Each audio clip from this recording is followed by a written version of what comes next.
तो friends, ISPCS के study platform पे आप सभी का फिर से स्वागत है। तो जो इस प्लेटफॉर्म पे रेगुलर क्लासेस देखते होंगे उन्हें मालूम होगा कि घटना चक्र पॉलिटी की जो सीरीज़ हमने स्टार्ट की थी वो कंप्लीट हो चुकी है। आज से जो हम लोगों को सीरीज़ स्टार्ट करनी है वो है ज्योग्राफी की, ठीक है। तो ज्योग्राफी की जो सीरीज़ है ये आपको बहुत सारे मटेरियल से नोट्स बना के फिर आपको प्रोवाइड कराया जा रहा है, ठीक है। तो इसको लाइक करिएगा, शेयर करिएगा और पढ़ते रहिएगा। चलिए स्टार्ट करते हैं। तो आज हम लोगों का बस इंट्रोडक्शन क्लास है, लेकिन बहुत इंपॉर्टेंट क्लास है क्योंकि इससे कई सारे क्वेश्चंस आते हैं। देखिए, अगर हम लोग इंडिया और उसके लोकेशंस की बात करें तो जो भारत है वो क्षेत्रफल की दृष्टि से विश्व का 7वां तथा जनसंख्या की दृष्टि से दूसरा सबसे बड़ा देश है, ठीक है। तो अगर क्षेत्रफल की दृष्टि से विश्व का 7वां देश है तो इससे 6 और बड़े देश होंगे, ठीक। तो उनको देख लेते हैं पहले। तो सबसे बड़ा है रूस, रशिया, फिर Canada, China, USA, Brazil, Australia, फिर उसके बाद देखो 7वें नंबर पे इंडिया, फिर अर्जेंटीना, कज़ाकिस्तान और फिर अल्जीरिया। इन दोनों को भी ध्यान रखिएगा क्योंकि कभी कभी पूछ लेता है, ठीक है, कि 8वां या 9वां देश कौन सा है क्षेत्रफल की दृष्टि से। अच्छा, अब जनसंख्या की दृष्टि से देख लेते हैं, ठीक है। जनसंख्या की दृष्टि से सबसे बड़ा अभी तो चीन ही है, फिर भारत है, फिर USA, इंडोनेशिया, ब्राज़ील और पाकिस्तान। तो इतना आपको याद रखने की ज़रूरत नहीं है, बस आप भारत और चाइना को ध्यान में रख सकते हैं, ठीक। ये हो गई क्षेत्रफल और जनसंख्या की बात। उसके बाद अगर हम लोग क्षेत्रफल की बात करें तो जो भारत का कुल क्षेत्रफल है वो है 3.28 मिलियन वर्ग किलोमीटर, ठीक। इतना बड़ा ये नंबर याद करने की ज़रूरत नहीं है, बस क्या याद कर सकते हैं, 3.28 मिलियन वर्ग किलोमीटर है, जो विश्व के कुल क्षेत्रफल का कितना है, 2.4% है, ठीक है। अच्छा, नोट्स में देख सकते हैं मैंने थोड़ा थोड़ा यूपी का भी ऐड किया है क्योंकि यूपी पीसीएस देना है, RO देना है, ठीक है। तो यूपी की अगर बात करें हम लोग, ठीक, तो यूपी कहाँ पे, उत्तरी अक्षांश और पूर्वी देशांतर में। तो अगर उत्तरी अक्षांश की बात करें यूपी का तो ये है 23 डिग्री 52 मिनट से 30 डिग्री 28 मिनट, और पूर्वी देशांतर की बात करें तो 77 डिग्री 3 मिनट से 84 डिग्री 39 मिनट, ठीक। इसको याद रखिएगा। उसके बाद यहाँ पे और यूपी का ऐड किया है मैंने कि यूपी का जो क्षेत्रफल है, जैसे जो भारत का क्षेत्रफल है वो विश्व के कुल क्षेत्रफल का 2.4% है, लेकिन जो यूपी का क्षेत्रफल है वो भारत के क्षेत्रफल का 7.33% है, ठीक। याद रखिएगा, भारत का क्षेत्रफल विश्व के क्षेत्रफल का 2.4% है और यूपी का क्षेत्रफल भारत के क्षेत्रफल का 7.33% है, ठीक। फिर भारत की अगर जनसंख्या की बात करेंगे तो जो भारत की जनसंख्या है वो पूरे विश्व की जनसंख्या का 17.5% है, जबकि यूपी की जनसंख्या की बात करेंगे तो वो भारत की जनसंख्या का 2.7% है, ठीक। तो ये कुछ फैक्ट्स है क्योंकि देखिए RO बहुत ही फैक्चुअल पेपर आता है, तो ये डेटा आपको याद होना चाहिए, ठीक। अब देखिए, अगर हम लोग स्थिति की बात करें तो जो भारत है वो दक्षिण एशिया। अब आप लोग एक काम ये कर सकते हैं, आप लोग ये जाके देख सकते हैं बुक्स पे या गूगल पे कि दक्षिण एशिया में कौन कौन से देश आते हैं, ठीक। तो दक्षिण एशिया में भारत भी स्थित है, तो भारत दक्षिण एशिया में स्थित है जिसका आकार कैसा है, चतुष्कोणिक है, इसको भी ध्यान रखिएगा, ठीक है। अब देखिए, अगर अक्षांश की दृष्टि से बात करें तो भारत उत्तरी गोलार्ध में है। अब देखिए, अक्षांश और देशांतर क्या होता है, जैसे मान लीजिए ये हमारी पृथ्वी है, ये होता है अक्षांश, ठीक। इसको कहते हैं लैटिट्यूड, ठीक। और ये हमारा होता है देशांतर, जिसको कहते हैं लॉन्गिट्यूड, ठीक। तो अगर अक्षांशीय दृष्टि से देखें तो भारत यहाँ उत्तरी गोलार्ध में है और देशांतरीय दृष्टि से देखेंगे तो पूर्वी गोलार्ध में है, ठीक। मतलब इधर वाले गोल यहाँ पे स्थित है, यहाँ पे स्थित है। तो अगर इसके रिस्पेक्ट में देखेंगे तो ये पूर्व है और इसके रिस्पेक्ट में देखेंगे तो ये उत्तर है, ठीक। तो अक्षांशीय दृष्टि से उत्तरी गोलार्ध में स्थित है और देशांतरीय दृष्टि से दक्षिणी पूर्वी गोलार्ध में, ठीक है। ये हो गया, ये भी इम्पोर्टेंट था। अब देखिए, विस्तार की अगर बात करें तो जो भारत का अक्षांशीय विस्तार है, ठीक, अगर आप लोग मैप लेके बैठेंगे तो आप लोगों को थोड़ा इजी हो जाएगा, ठीक। अक्षांशीय जो विस्तार है वो है 6 डिग्री 4 मिनट नॉर्थ से 37 डिग्री 6 मिनट नॉर्थ, ठीक है। अक्षांशीय विस्तार। और जो इसका देशांतरीय विस्तार है ये वाला, ये तो अक्षांशीय विस्तार हो गया ऊपर वाला, ठीक है। देशांतरीय विस्तार जो है वो 68 डिग्री 7 मिनट ईस्ट से 97 डिग्री 25 मिनट ईस्ट में, क्योंकि उत्तर और पूर्व में स्थित है इसलिए यहाँ पे सिर्फ उत्तर और पूर्व होगा, देखिए नॉर्थ और ईस्ट, ठीक। तो याद रखिएगा अक्षांशीय विस्तार जो है वो 6 डिग्री 4 मिनट नॉर्थ से 37 डिग्री 6 मिनट नॉर्थ है, और देशांतरीय विस्तार 68 डिग्री 7 मिनट पूर्व से 97 डिग्री 25 मिनट पूर्व है, ठीक। मैप लेके बैठिए, उसमें देखते रहिए, ठीक। नीचे से शुरू होगा, देखिए 6 डिग्री नीचे से शुरू होगा, 6 डिग्री होगा और ऊपर होगा 37 डिग्री, ठीक। और यहाँ पे होगा 68 और 97, ठीक।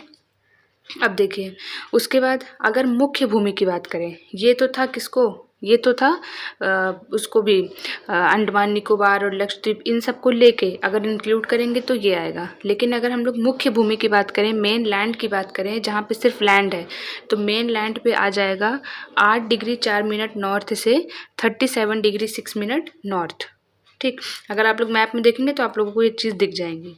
अब देखिए ये क्या है, अगर उत्तर से दक्षिण छोर की लंबाई देखें भारत की, उत्तर से दक्षिण छोर की लंबाई तो कितनी है 3214 किलोमीटर, और पूर्व से पश्चिम छोर की देखेंगे मतलब ये ऐसे है भारत, ठीक। तो अगर हम लोग इस वाले की लंबाई देखेंगे, ठीक है, इस वाले की लंबाई अगर देखेंगे ये, तो ये है 3214 किलोमीटर, और इस वाले की लंबाई अगर देखेंगे तो ये है 2933 किलोमीटर। ये भी पूछा जाता है एग्जाम में, ठीक। यूपी के कौन उसमें देख लीजिए, यूपी में अगर देखेंगे,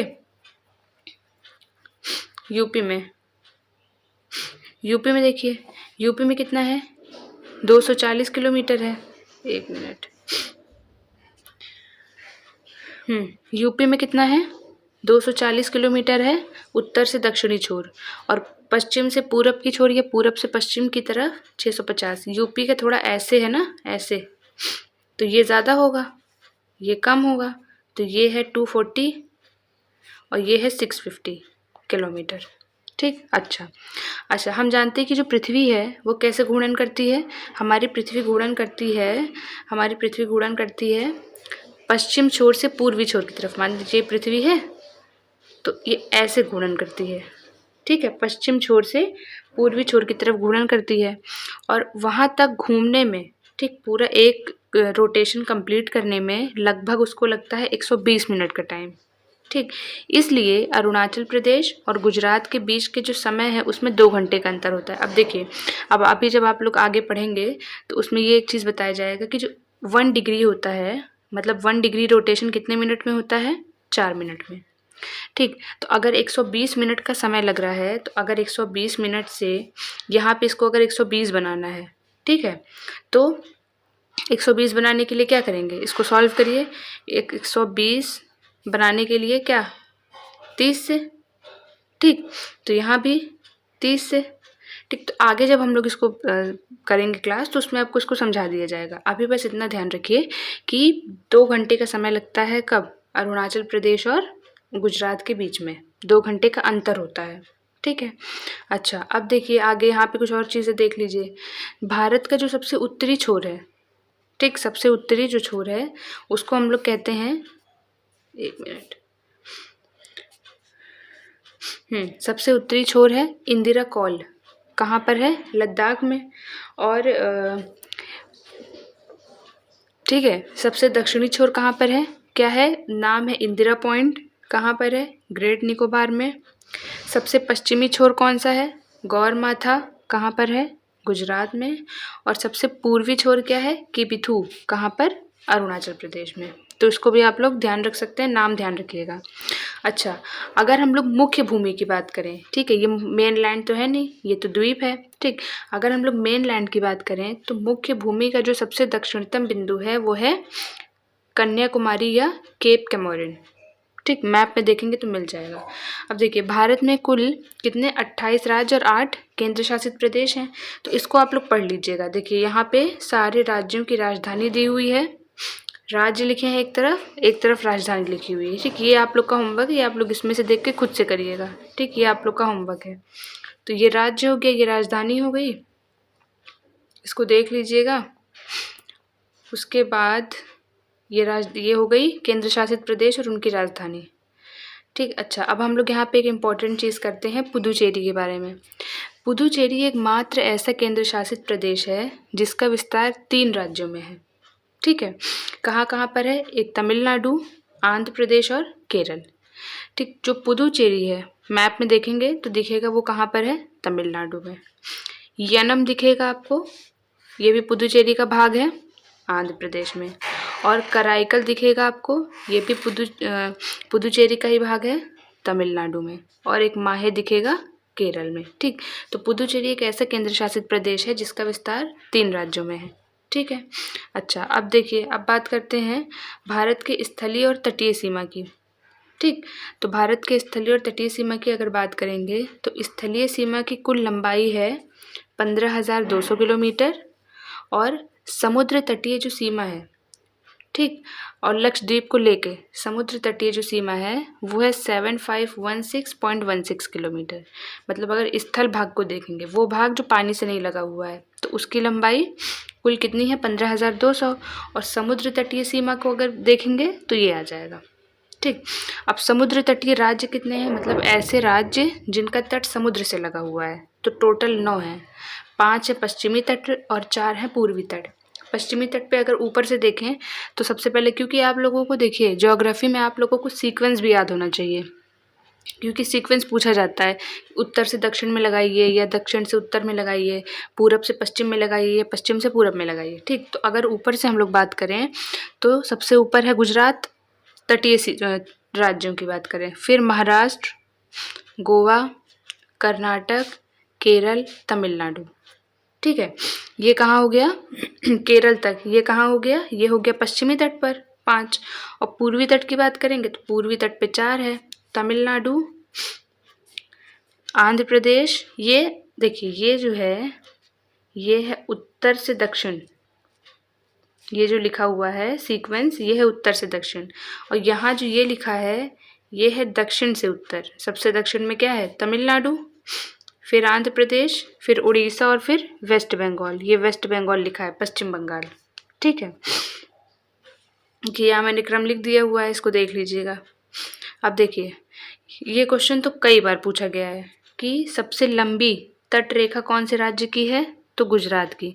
लेकिन हो सकता है इस बार ना पूछा जाए, इस बार पूछा जाए कि गुजरात की तो होती है, ये तो पता चल गया। उसके बाद किसकी है? तो उसके बाद सबसे लंबी तट रेखा होती है आंध्र प्रदेश की और फिर तमिलनाडु की। ठीक, तो इसको भी ध्यान रखिएगा।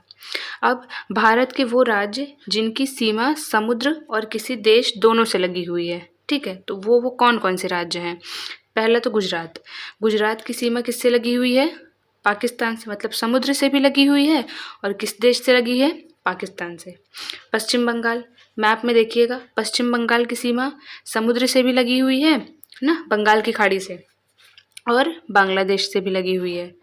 ठीक, उसके बाद लास्ट हमारा है कर्क रेखा। ठीक है, ये तो इंट्रोडक्शन क्लास थी इसलिए इसमें सब बेसिक चीज़ें बता दी गई हैं। ठीक, तो कर्क रेखा क्या है? पूछा जाता है कर्क रेखा कितने राज्यों से होकर गुजरती है? तो 8 राज्यों से। इसमें भी क्रम पश्चिम से पूर्व, सबसे पश्चिम में गुजरात, फिर राजस्थान, मध्य प्रदेश, छत्तीसगढ़, झारखंड, पश्चिम बंगाल, त्रिपुरा और मिज़ोरम। ठीक है, 1 2 3 4 5 6 7 8 राज्यों से गुजरती है। ये हो गया उनका क्रम। अब देखिए, सबसे ज़्यादा विस्तार कर्क रेखा का अगर आप लोग मैप में देखेंगे तो सबसे ज़्यादा लंबाई कर्क रेखा की कौन से राज्य में है? मध्य प्रदेश में। और सबसे कम लंबाई कहाँ पर है? त्रिपुरा में है। ठीक, फिर अगर हम लोग राजधानियों की बात करें तो झारखंड की जो राजधानी है रांची और गुजरात की राजधानी है गांधीनगर। मैप में देखेंगे तो ये दोनों कहाँ पर स्थित हैं? कर्क रेखा पर। ठीक, जबकि मध्य प्रदेश की राजधानी भोपाल कर्क रेखा के दक्षिण में उसके सबसे समीप स्थित है। तो ये क्वेश्चन भी पूछा जाता है, ध्यान रखिएगा। ठीक, एक तो कर्क रेखा हो गया जो भारत से गुजरती है, और एक भारत की खुद की मानक समय रेखा। तो जो भारत की मानक समय रेखा है वो 5 राज्यों से होकर गुजरती है। ठीक है, किससे? आंध्र प्रदेश, मध्य प्रदेश, उत्तर प्रदेश, छत्तीसगढ़ और उड़ीसा। तो ऐसे याद करिएगा, यूपी, एमपी, एपी, छत्तीसगढ़ और उड़ीसा। ठीक है, इसको ध्यान रखिएगा। तो ये आपकी आज इंट्रोडक्शन क्लास थी, उम्मीद है कि आपको पसंद आई होगी। तो जैसा भी आपको क्लास लगेगा आप लोग फीडबैक ज़रूर दीजिएगा और इसको लाइक भी कर दीजिएगा।